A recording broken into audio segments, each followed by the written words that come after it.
I would like to announce my decision to step aside. Molatofadiwa wa petelelo a latlhela seditsi jaaka Meyara. I would sincerely like to apologize to my family,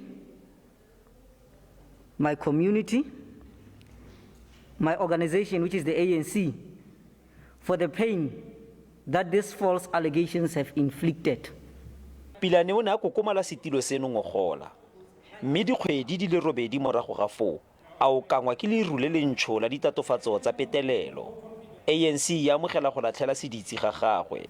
Jaanong tshetso ya ga comrade Mpho Pilane e tlhotlheleditswe ke tshetso ya komiti khuduthamaga ya nakwana ya province ya gore comrade Mpho Pilane a itokolle maemong a ka ntlha gore o latofadiwa go dikgotlatshekelo. Lydia Daycare o tlhophile go nna Meyara o montšhwa e le wa boraro mo pakeng eno ya dimmasepala.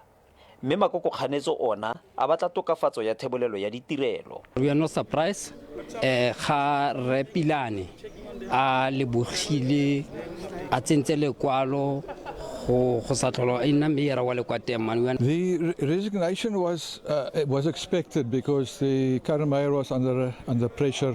Le marapo ka ntateng ya gore go na le vote ya go tlhoka boikanyo go mogela. Le mororo a lebogile tiro ya bo Meyara, Mpho Pilane o tla nna e ntse e le mo lekgotla. Itumeleng Kgajane, SABC News, Christiana.